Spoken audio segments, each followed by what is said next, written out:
وحده لا شريك له وأشهد أن محمدًا عبده ورسوله.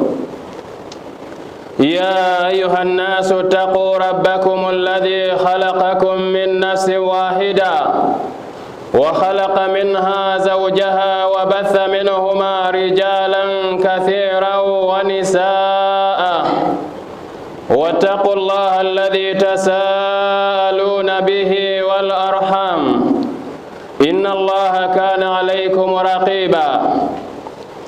يا أيها الذين آمنوا اتقوا الله حق تقاته ولا تموتن إلا وأنتم مسلمون. يا أيها الذين آمنوا اتقوا الله وقولوا قولا سديدا يصلح لكم أعمالكم ويغفر لكم ذنوبكم ومن يطع الله ورسوله فقد فاز فوزا عظيما. أما بعد فإن أصدق الحديث كتاب الله وخير الهدى هدى محمد صلى الله عليه وسلم وشر الأمور محدثاتها وكل محدثة بدعة وكل بدعة ضلالة وكل ضلالة في النار. نعوذ بالله من البدع والضلالات ونيران اللهم آمين. قد أفلح من تزكى وذكر اسم ربه فصلى. أحبة وأحباب رسول الله، عباد الله، أيها المؤمنون، أولا أوصي نفسي بتقوى الله عز وجل من حيث أمرنا الله سبحانه وتعالى في آياته كثيرة ومتعددة ومتنوعة. يقول الله تبارك وتعالى: إن للمتقين مفازا. Baada ya kumuhimidi Allah subhanahu wa ta'ala na kumtakia rehema na amani mtume wetu Muhammadin sallallahu alayhi wasallam, vile vile naihusia nafsi yangu pamoja na kuwahusia ninyi katika jambo la kumcha Allah subhanahu wa ta'ala. Biidhnillahi tabaraka wa ta'ala tutakumbushana kunako ahkamu zakatul fitri. Katika hutuba yetu hii tumekusudia kukumbushana kunako ahkamu zakatul fitri, na kwa kuwa tuko katika mwisho wa mwezi wa Ramadhani na tuko katika ibada ya mwezi wa Ramadhani, kwa hivyo vile vile katika vitu ambavyo vimewekwa mwishoni, kwa sababu katika vitu vinaozingatiwa ni pamoja na kuzingatiwa kwa kuwa na mwisho mzuri. Kwa hiyo miongoni mwa vitu ambavyo vimewekwa mwishoni ni pamoja na Lailatul Qadri katika masiku 10 ya mwisho, lakini pia kumewekwa utoaji wa zakatul fitri kwa sababu ni miongoni mwa vitakaso vinavyomtakasa mwanadamu.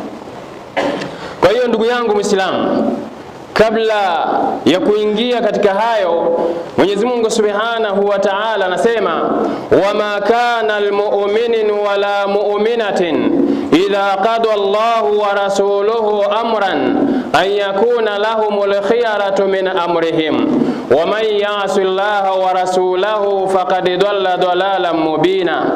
Haiwi kwa muumini wa kiume wala kwa muumini wa kike pindi anapohukumu jambo Mwenyezi Mungu Subhanahu wa Ta'ala na Mtume Muhammadin sallallahu alayhi wasallama, kisha huyo muumini wa kiume au muumini wa kike akawa na hiari kwamba atekeleze, afanye au asifanye, huyu hawezi akawa ni muumini wa kikweli kweli, otherwise atakuwa ni katika wale ambao ni wanafiki. Lakini kwenye sifa ya waumini hatokuwepo, kwa sababu sifa ya waumini ni kutekeleza yale aliyoamrisha Allah subhanahu wa ta'ala na mtume wake Muhammadin sallallahu alayhi wasallam. Kadhalika yaqulu Allah tabaraka wa ta'ala: fa in tanaza'tum fi shay'in farudduhu ila Allahi war rasuli in kuntum tu'minuna billahi wal yawmil akhir.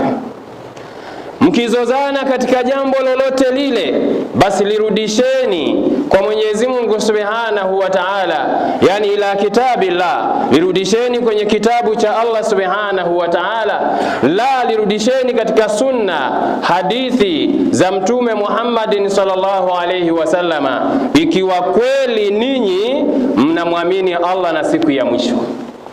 Ikiwa kweli ninyi mnamwamini Allah na mnaamini siku ya mwisho, kwamba mtafufuliwa, kwamba mtahesabiwa mbele ya Allah Subhanahu wa Ta'ala kwa yale mtakayoyafanya kinyume na kitabu chake, kwa yale mtakayoyafanya kinyume na mafundisho ya Mtume Muhammadin sallallahu alayhi wasallama.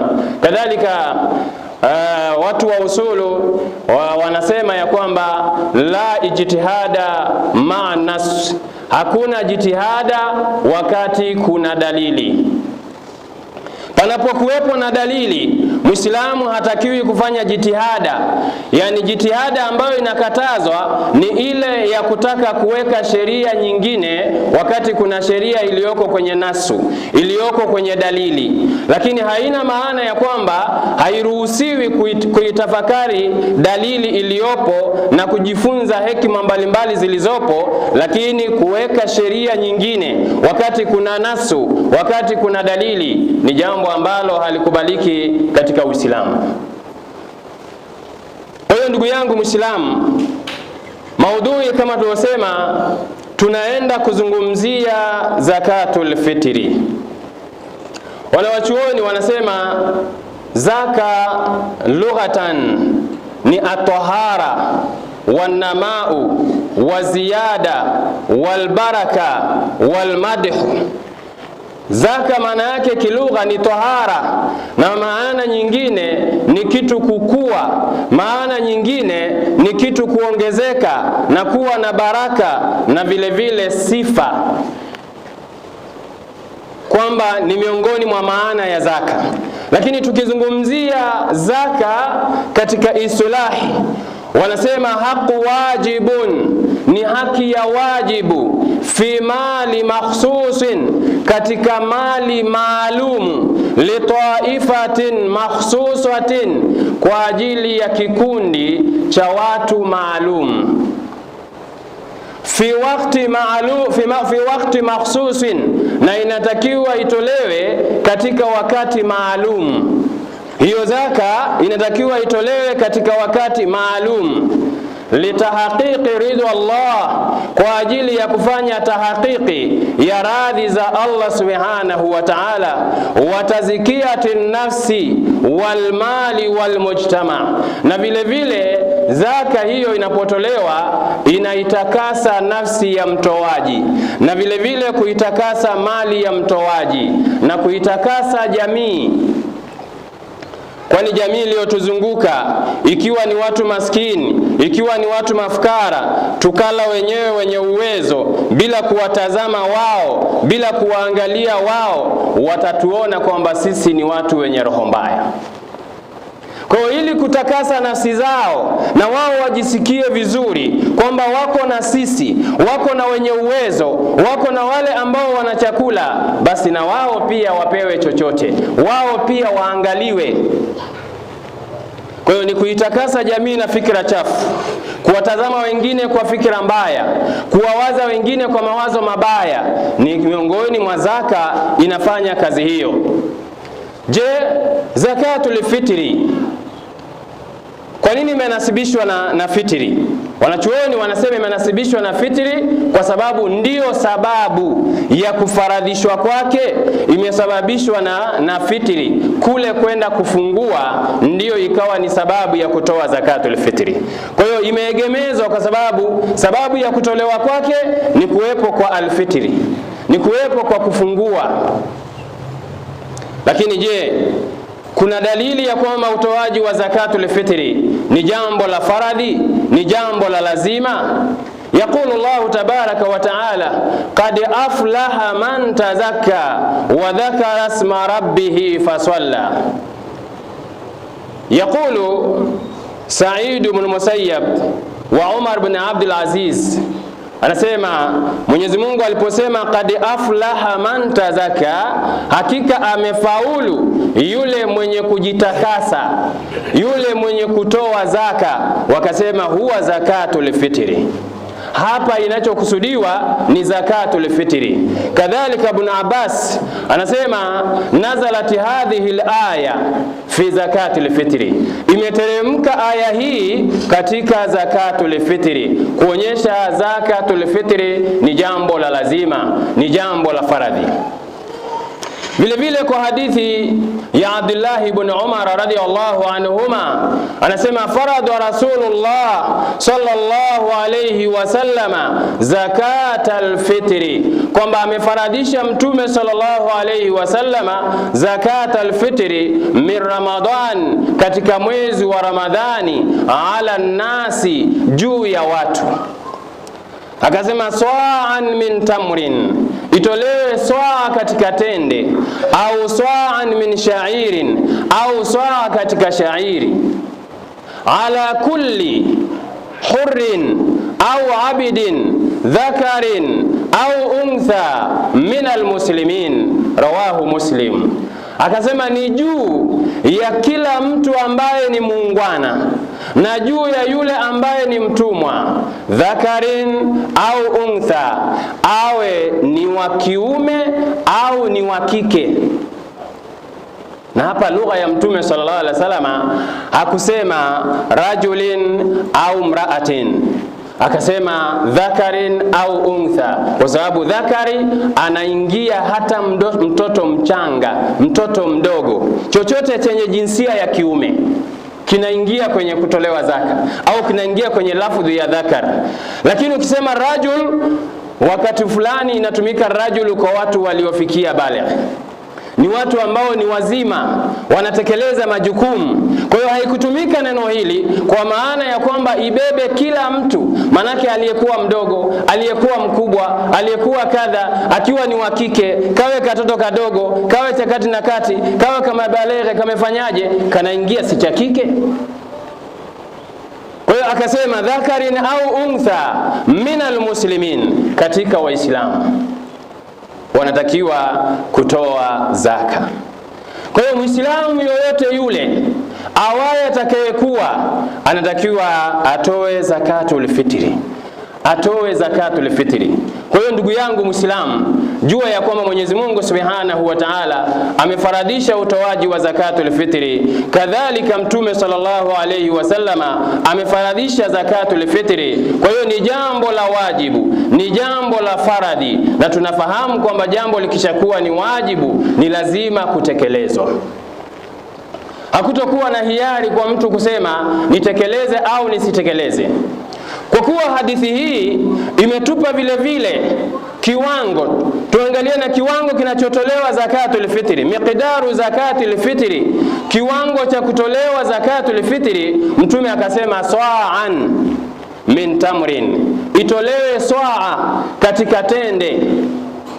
Na iko hadithi nyingine imetaja aina ya vyakula vingine ambayo utaiona huko baadaye, lakini hii hapa tayari inatuambia kwamba ni swaa, na swaa ni kipimo ambacho cha kupima kwa mtu wakati na kati, viganja vyake vyote avikusanye kwa pamoja, apime mara 4. Hiyo ndio itakuwa ni swaa. Sasa kupima mara 4 inategemea na kile ambacho kinatolewa. Kama ni kinachoweza kupimika kwenye mizani au kinapimika kwenye chombo ambacho kinatumia kama sado na vinginevyo vinaofanana na sado, sio vya kuweka kwenye mizani, kwa sababu sio vitu vyote lazima vipimwe kwenye mizani. Lakini vile ambavyo vinaweza kuwekwa kwenye mizani kama mchele, kwamba mkipima kiasi hichi mnaweza mkaweka kwenye kilo kwenye mizani mkajua ni kilo ngapi, ambao wataalamu wetu wameshatufanyia mahesabu hayo kwamba ni kilo 2.5, wengine wanasema mpaka kilo 3. Lakini kila eneo lina karari yao kwamba wao wameshapitisha kwamba ni kilo 2.5 watatoa, kwamba wao ndio zakatul fitri. Kwa hiyo ni swaa. Hichi ni kiwango ambacho anatakiwa atoe mtu zakatul fitri, kwa sababu unaweza ukapima kitu kingine kisifikishe kilo 2.5 kutokana na kwamba chenyewe ni chepesi, kama vile zabibu mathalan inaweza isifikishe kiwango hicho cha kilo 2.5, lakini upime kiasi hichi viganja vya mikono mara 4. Hii ndio inaitwa saa ya kutoa zakatul fitri. Kwa hiyo Muislamu yoyote, na hapa katika mambo ambayo naweza kutoa tanabahisho ni kwamba baadhi ya watu wanafikiri ya kwamba kupima hivi kilo 2.5 ni kumpa mchukuaji. Hichi ni cha yule anayetoa. Mchukuaji hajapangiwa kiwango cha kupewa. Kwa sababu watu wengi kwenye kugawa zakatul fitri wanafanya usawa, kwamba kila anayekuja anapigwa kilo 2.5. Ondoka, kilo 2.5, ondoka. Huyu ana familia na watoto 10, huyu ni barobaro, huyu ana mke na mtoto mmoja, alafu nawapa wote kilo 2.5. Kwa nini tusiangalie majukumu ya hawa watu? Kama ni kuwatosheleza, kuwakinaisha, wasiwe ombaomba. Je, kilo 2.5 kwa hawa watu wenye familia, mtu mwenye familia watoto 10, 6, 8 umempa kwa sababu tu ni kilo 2.5? Kilo 2.5 ni kwa mtoaji, sio kwa mpokeaji. Mpokeaji lazima tuangalie masuhulia, majukumu aliyokuwa nayo. Kama ni watu ambao tunafahamiana na tunakusanya zaka msikitini, basi yule anayekuja kuchukua tuangalie kwamba ana majukumu kiasi gani. Na huo ndio uadilifu, sio kufanya usawa. Kwa sababu usawa mara nyingi unadhulumu. Wewe umefuga mbuzi na mbwa, unasema leo mnakula nyama wote, leo kesho mnakula majani wote. Bila shaka ikiwa ni nyama atakula mbwa, paka mbuzi hatopata. Ikiwa ni majani mbuzi atakula, mbwa hatopata, atashinda na njaa. Wewe umefanya usawa, lakini umefanya dhuluma. Kwa hiyo katika wale ambao wanaotoa, isipokuwa ikiwa yule ambaye anachukua zakatul fitri na yeye anahitaji kwenda kutoa, unaweza kumbainishia, bwana, hapa tumeweka kilo 2.5, kilo 2.5, kilo 2.5, ziko kilo 7.5. Kwa hiyo kama na yeye amepata ya kutosha, kwa sababu na maskini na yeye anatakiwa atoe, anaweza kuchukua akijua kwamba hii moja kwa moja inatosha mimi kutolea mtu mmoja, kutolea mtu wa pili, kutolea mtu wa tatu, au nitolee mtu mmoja, ndio kiwango ambacho na mimi nitabakiwa nacho. Kwa hiyo kama hajabainishiwa zimewekwa kwenye gunia tu au mfuko tu, basi inabidi na yeye kama atatoa aingie kwenye kupima, apate kilo 2.5, kilo 2.5 hizi, ili aweze kuhesabu idadi ya watu wake, atoe zakatul fitri. Kwa hiyo anayepokea haijawekwa kiwango cha kupokea. Anaweza akapata kwa wale pale, anaweza akaletewa na mtu mwingine, anaweza akaletewa na kadha watu watakaomuona. Kwa hiyo huwezi kumwambia bana, wewe imetosheleza, leta hizo zingine msikitini. Ndugu yangu Muislamu, zakatu lifitri. Hadithi ya Ibn Abbas, ni nani ambao wanapewa zakatu lifitri? Hadithi ya Ibn Abbas anasema kwamba Mtume sallallahu alayhi wasallama farada Rasulullah sallallahu alayhi wasallama zakata alfitri. Amefaradisha Mtume sallallahu alayhi wasallama zakata alfitri. Akasema tuhuratan liswaim, hali ya kuwa ni kitoharisho kinachomtoharisha mfungaji, minallaghawi warafathi, kutokana na maneno aliyoyaongea machafu, kutokana na maneno lilmasakin, na hali ya kuwa chakula ya zakatul fitri ni chakula kwa ajili ya watu maskini, ni chakula kwa ajili ya watu maskini. Akasema man adaha qabla salati fahiya sadaqatun maqbula wa man adaha ba'da salah fahiya sadaqatun mina sadaqati. Atakaoitoa hiyo zaka kabla ya swala kuswaliwa, basi hiyo ndio zaka na ndio sadaka yenye kukubaliwa. Na atakaoitoa baada ya swala, basi hiyo inakuwa ni sadaka kama sadaka zingine. Na maana umeitoa kwenye sifa ya kuwa zaka, imekuwa ni sadaka kama sadaka zingine. Kwa hiyo Muislamu anatakiwa azingatie sana. Inajuzu kama ilivyokuja katika baadhi ya maswahaba, kanu yutuna qabla al-Eid biyawmin au yawmaini, walikuwa wanatoa zakatul fitri kabla ya siku moja au siku mbili. Lakini wakati ambao ni bora wa kutoa zakatul fitri ni ule wakati ambao jua limezama kwenda kuswali swala ya Eid. Huo ni wakati ambao ni wajibu katika utoaji wa zakatul fitri. Ikiwa mtu hajaweza kutoa zakatul fitri kwa wakati, kwa udhuru wa kisheria, mathalani alisahau, atatoa hata baada ya swala na itakubalika. Ikiwa ni mtu alikuwa safarini, akamwachia mtu amtolee, na yule mtu akawa amesahau hakutoa, anatakiwa atoe hata kama ameshaswali swala ya Idi.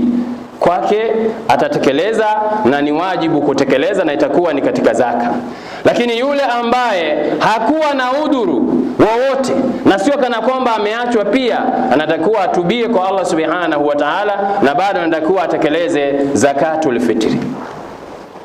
Miongoni mwa masharti ya kutoa zakatul fitri, sharti la kwanza ni al-Islam, ni Uislamu. Anayetoa zakatul fitri ni lazima awe ni Muislamu. Na sharti lingine ambalo ni la kutoa zakatul fitri, wanasema ujudul fadli min nafaqatihi wa nafaqati iyalihi, kuwepo kwa ziada ya kwake mtoaji na ziada ya familia yake. Yani kile ambacho anaweza kula usiku wa Idi na mchana wake, akipata mtu kiasi hicho, ina maana kile kinachobakia anatakiwa atoe zakatul fitri. Ndio maana utoaji wa zakatul fitri hauwahusu matajiri tu, unawahusu hata mafukara, unawahusu hata maskini, wale ambao pia wanastahili kupokea, lakini bado inawahusu kutoa, kwa sababu mtu anayemiliki chakula usiku na mchana, huwezi kumuita tajiri, huwezi kusema amejitosheleza. Kwa hiyo kimewekwa kiwango cha mtu ambaye anatakiwa kutoa zakatul fitri, akiweza kumiliki kula yake usiku na mchana wake wa Idi, basi kinachobakia kinatosha kutoa zakatul fitri. Hata kama hatotoa kwa watu wote, akatoa kwa baadhi ya watu, yatosheleza. Ndiyo, fattaqullaha masata'tum, muogopeni Allah kwa kiasi mnachoweza. Kwa hiyo hichi ndio kiwango kilichobakia, na ndio nimeweza kutolea nafsi yangu, labda na mtoto au mke, basi inatosha kwa Muislamu kutoa zaka kwa vile ambavyo vinamtosha kwa kadiri atakavyokuwa amejaliwa na Allah subhanahu wa ta'ala. أقول قولي هذا أستغفر الله العظيم لي ولكم فاستغفروه إنه هو الغفور الرحيم وهو البر الكريم.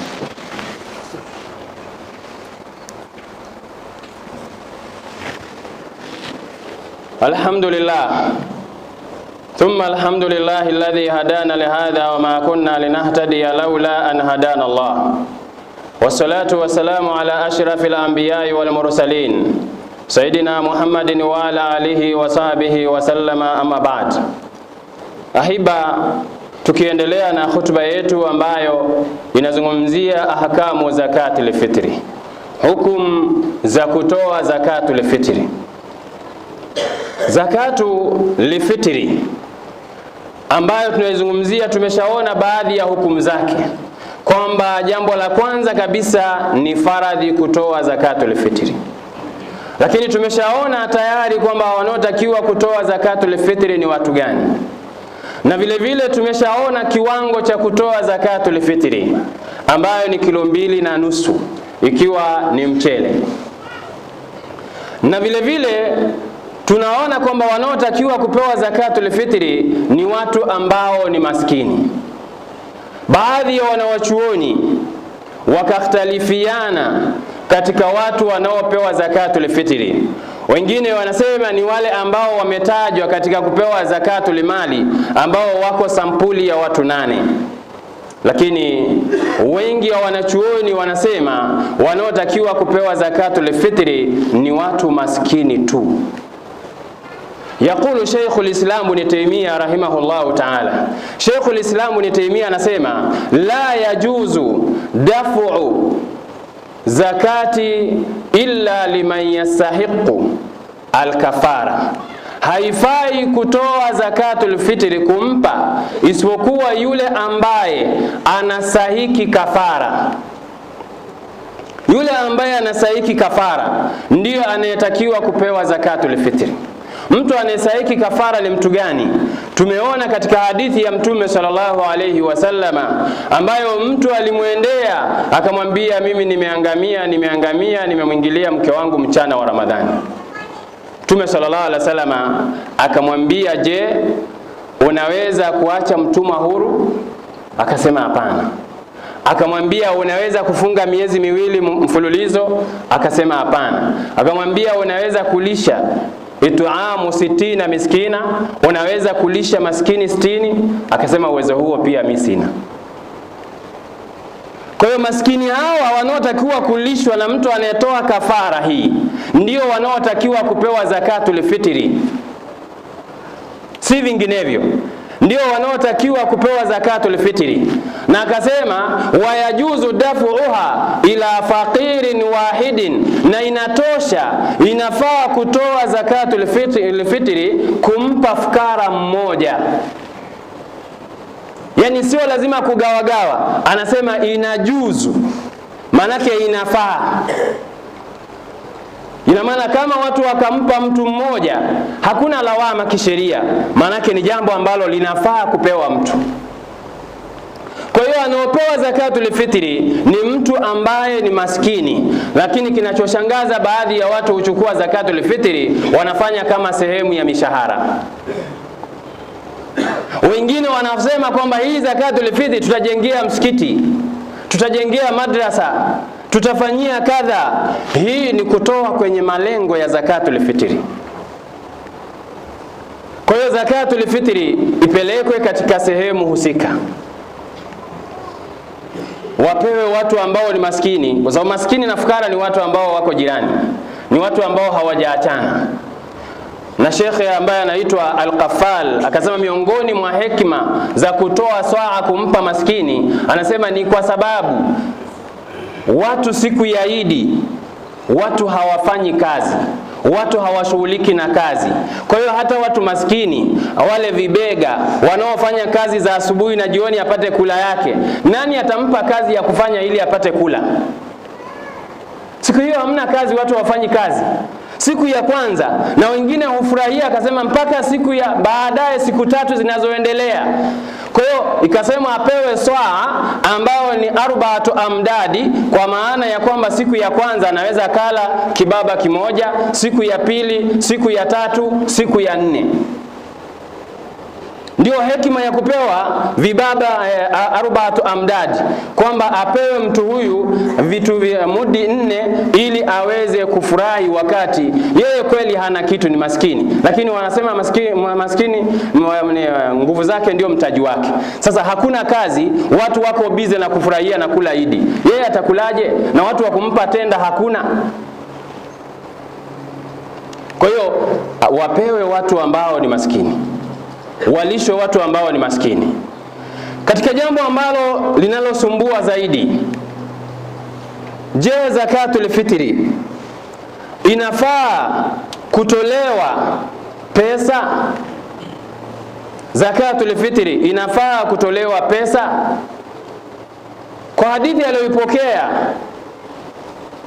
Said Al-Qudri radhiyallahu anhu anasema, kunna nukhriju zakata, sisi tulikuwa tunatoa zaka katika zama za Mtume sallallahu alayhi wasallama. Anasema swa'an min ta'amin, tulikuwa tunatoa swaa katika chakula, au swa'an min sha'irin, au swa'an min tamrin, au swa'an min aqtin, au swa'an min zabibin. Kwa hiyo tulikuwa tunatoa katika vyakula, ima iwe ni ngano, ima iwe ni maziwa ya kukausha, ima iwe ni zabibu, ima iwe ni tende. Tulikuwa tunatoa vyakula, ndio zakatul fitri. Katika zama za Mtume Muhammadin sallallahu alayhi wasallama, na Mtume akiwa hai. Vile vile wanawachuoni wa madhhabu, maimamu 4 wanaotegemewa, maimamu wote wamesema ya kwamba kinachotakiwa ni kutolewa chakula, akiwepo Imamu Ahmad, akiwepo Imamu Malik, akiwepo Imamu Shafi'i, ila Abu Hanifa, isipokuwa Imamu Abu Hanifa. yeye ndio akajuzisha utoaji wa zakatul fitri kwa kutoa pesa au kwa kutoa thamani, qima. Badala ya kutoa mchele, badala ya kutoa maziwa, badala ya kutoa tende. Na wakasema kwa sababu ndio anfa'u lilfaqiri, inamfaa zaidi fakiri. Si hoja ya msingi sana, kwa sababu wakati mtume yupo fedha zilikwepo na dhahabu zilikwepo. Kitu ambacho hakiweza kukufanyika wakati wa mtume yupo na vitu hivyo vilikwepo na sababu hiyo ilikuwepo, ina maana lilikuwa ni jambo ambalo si bora na si jambo lenye kufaa, kwa sababu kama lingekuwa ni lenye kufaa mtume sallallahu alayhi wasallam angelifanya. Sheikh al-Albani alipoulizwa kuhusu kutoa zakatul fitri kwamba ni kutoa pesa, watu wanatoa qima, akasema fa in tanazatum fi shay'in farudduhu ila Allahi war rasuli, mkizozana katika jambo lolote lirudisheni kwa Mwenyezi Mungu na mtume wake. Ina maana mtume amesema tutoe nini? Mtume amefunga Ramadhani 9,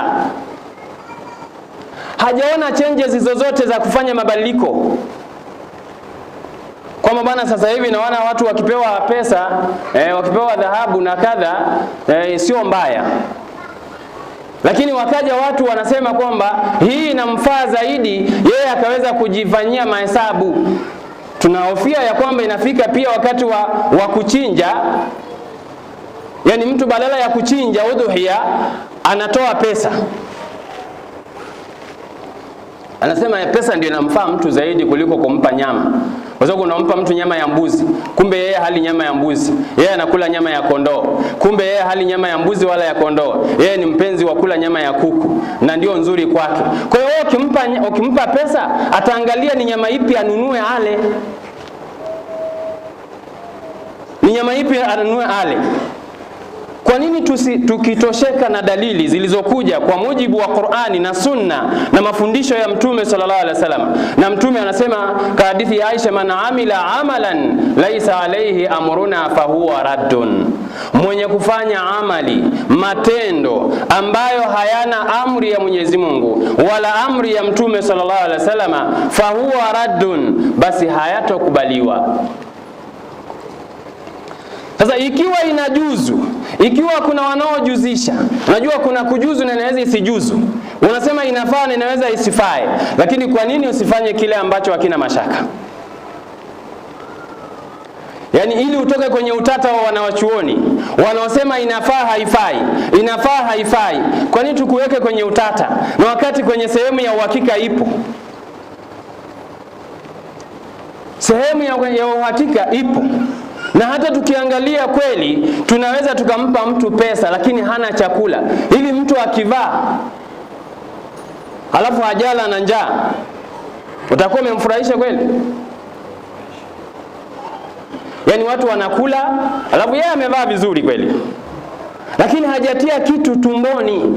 Wewe angalia hata muda wenyewe umeminywa, kwamba wajibu wa kutoa zakatul fitri ni jua linapozama kwenda kuswali kabla ya swala. Huu ndio wakati wa kutoa, maana unampa chakula, hamna mjadala wa kutafuta mteja auze, ili iweze kwenda kwenye lengo la kumlisha. Na leo hata katika familia wa baba wanapopewa pesa, wakiweka mfukoni, wanaweza wakapeleka kwenye kanzu na watoto wasile na mke asile na isijulikane kama yeye amepewa zakatul fitri. Lakini ukitoa zakatul fitri kifurushi umekibeba ukampelekea, kuanza kufanya bajeti mwenyewe atakataliwa. Hii hatuna chakula, utauzaje chakula tusile? Ni bora tusivae lakini tule. Katika watu wanaojua vitu vya muhimu na muhimu zaidi, kati ya kuvaa na nguo ya kuvaa hata kama ni ya zamani ipo, lakini chakula huna, unatanguliza kipi? Baadhi ya watu wengine hufanya mpaka wananyang'anya uhuru wa watu. Kuna wengine wanapika vyakula hivyo vya zakatul fitr, wanakusanya alafu wanapika chakula wenyewe, wanawaita maskini njooni mle. Nani kawaambia? Nyinyi mwambieni wapeni watu wenyewe, watajua namna ya kufanya. Kwa nini unataka kumpangia mtu mpaka na uhuru wa kupika? Wewe unaopika inawezekana hujui hata mapishi. Kuwa maskini sio kutokujua kupika. Kuna msikiti fulani ulifanya hivyo, wakapika pilau, sijui mchele, wali, ukawa umetoka uji. Sasa badala ya kuwafurahisha watu waliondoka wanawalaumu. Kuna watu ni maskini lakini utaalamu wa kupika wanao, kimpa atakupikia vizuri, atapika atakala kwa raha zake, lakini unamnyang'anya mpaka na uhuru wa kupika kwa sababu ni maskini. Unamwambia sisi tutakupikia, nyie njooni mje mkae hapa mle tu. Alafu upishi wenyewe haujui. Unapika vitu vinatoka mabonge, vinatoka uji wakati watu wanasubiri wali. Kwa hiyo kufuata kile ambacho kimeelekezwa na Mtume Muhammadin sallallahu alayhi wasallama ndio kilichokuwa bora zaidi, na ndio ambao ni kupatia zaidi kuliko kuendelea kusema amesema shekhe fulani, amesema alimu fulani, amesema fulani. Hivi kati ya Mtume Muhammad sallallahu alayhi wasallama ni nani mwenye kauli ya zaidi? Maimamu wote wanne wenyewe walikuwa kauli yao wakisema idha sahha alhadithu fa huwa madhhabi, ikiswihi hadithi ya Mtume hayo ndio madhehebu yangu. Manake hata kama yeye alikosea, alijitahidi bila dalili ikatokea kwa watu wengine, yeye yuko kwenye hiyo dalili. Kwa hiyo usimweke mahala hamna dalili, hata kama hajasema hivyo.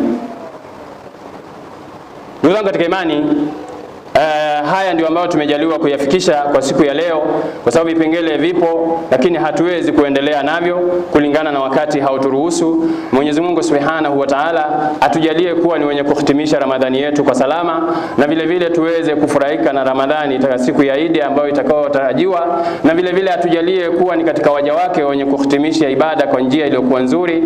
Rabbana atina fid dunya hasana wa fil akhirati hasana ala hayai minhum wal amwat birahmatika ya arhamar rahimin, wa sallallahu ala nabiyyina Muhammadin wa ala alihi wa sahbihi wa sallam, walhamdulillahi rabbil alamin. Fa aqimis salat.